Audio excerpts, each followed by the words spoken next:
নতুন উদ্যোগ নিচ্ছি তো তার জন্য একটু দেরি হয়ে যায়। এই বছর চাইছে আমার কাজ 300-400 কেজি চাইছে। নতুন উদ্যোগ নিচ্ছি তো তার জন্য একটু দেরি হয়ে যায়।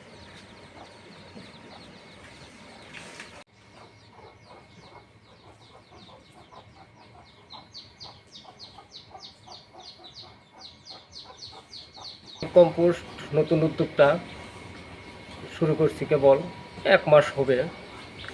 আমার নিজস্ব জমিন তৈরি করে নিজস্ব জমিন উৎপাদন করে হীরা যদি থাকে তাহলে বাইরে বিক্রি করার জন্য প্রস্তুতি নেব। আমার কিছু খামার আছে এবং গোবর যে পরিমাণে আমার বাইরে নষ্ট হয়েছে তার জন্য উপসহকারী কৃষি কর্মকর্তার উদ্যোগে এবং কৃষি কর্মকর্তার উদ্যোগে আমি প্রজেক্টটা শুরু। আসসালামু আলাইকুম, আমি ফারিহা ইয়াসমিন, কৃষি সম্প্রসারণ কর্মকর্তা, নকলা শেরপুর।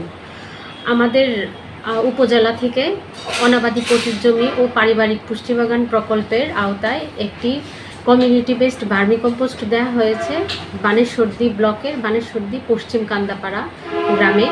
সেখানে আমাদের কৃষক এনামুল ইসলাম এবং উনি এটা করতেছেন এবং এটার তত্ত্বাবধানে আছেন হচ্ছে আমাদের উপসহকারী কৃষি কর্মকর্তা হুমায়ুন কবির। উনি অনেক লাভবান হবেন কারণ এই ভার্মি কম্পোস্ট উৎপাদন উনি করতেছেন, কারণ ওনার গরুর ফার্ম আছে, ওই গরুর ফার্মের গোবরটা দিয়ে এবং কেঁচো দিয়ে উনি এটা করবেন। এই কাজে আমরা সহায়তা করতে